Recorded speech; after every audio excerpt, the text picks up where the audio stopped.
अपने आत्मा जब आप परमात्मा के साथ थे वो 64 लाख तो पहले आएंगे, उसके बाद फिर जो अन्य पुण्यात्माएं आपके घरों में जो आएंगी, आपके संतान रूप में, आपके कोई नाती रूप में, पोता या पोती रूप में, वो तो अलग से आएंगी। बहुत अच्छी आत्माएं आपके घर जन्म लेंगी जो परमात्मा के स्टॉक में पहले से रखी हुई है।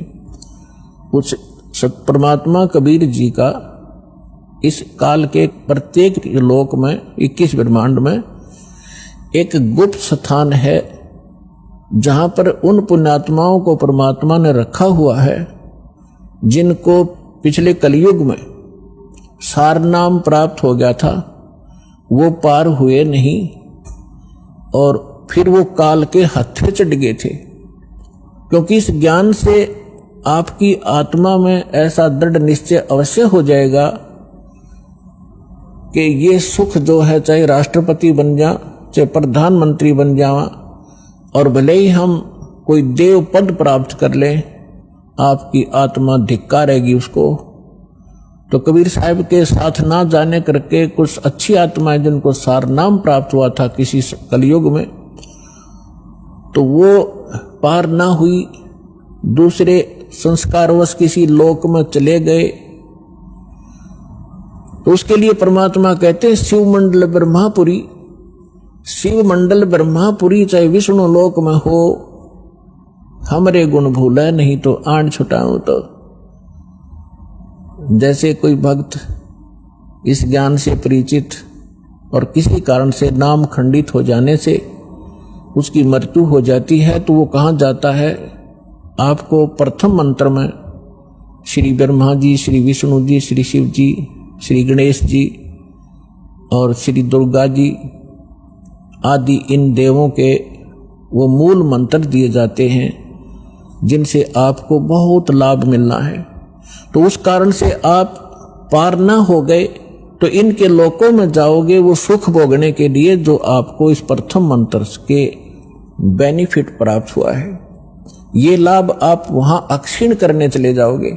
वहां जाकर आपको याद आएगा कि ये तो गुरुजी बताया करते थे कि हमने यहाँ का देव पद भी नहीं लेना, राज्य पद प्राप्त नहीं करना, यहाँ हमारे पुण्य नाश होते हैं। तो वहां जाकर फिर वो रोते हैं। और ये जो प्राइम टाइम होता है इसका सीमा है। जैसे अब जो पिछली पीढ़ी चली है इसका समय निर्धारित है, उसके बाद ये भक्ति नहीं रहेगी। इस बीच जो निकल गया सो निकल गया। तो वो भक्ति जो युग है उसका समय समाप्त हो चुका होता है और उनकी मृत्यु हो जाती है। वो कोई ब्रह्मा जी के लोक में जा रहा होता है, कोई विष्णु जी के लोक में, कोई गणेश जी के यहाँ अपने इन मंत्रों के पुनों के आधार से, भक्ति के आधार से इनको वहां खाता है, बर्बाद करता है। तो वहां वो रोते हैं। तब परमात्मा जाते हैं, उनको वहां से छुड़वा कर लाते हैं। उनको उस समय मनुष्य दोबारा जन्म नहीं देते, उनको अपने पास स्टॉक में रखते हैं। उनके ऊपर इतना रहम हो जाता है कि अब उनका जन्म आपके घरों में होगा, आपके बेटा बेटी, आपके पोता पोती के रूप में सबके घर वो पुण्यात्माएं आएंगी। उनके संस्कार इतने गजब के होंगे, इतने अच्छे होंगे कि उनको किसी प्रकार का कोई कष्ट नहीं होगा उनके जीवन में। और उनको जन्म से ही मंत्र मिलेंगे, 3 वर्ष के होते ही भक्ति करेंगे और 8 वर्ष का होते उसको सतनाम मिलेगा। और फिर 12 वर्ष के बाद, 13 वर्ष के बाद अंतर ही उसको सारनाम प्राप्त होगा।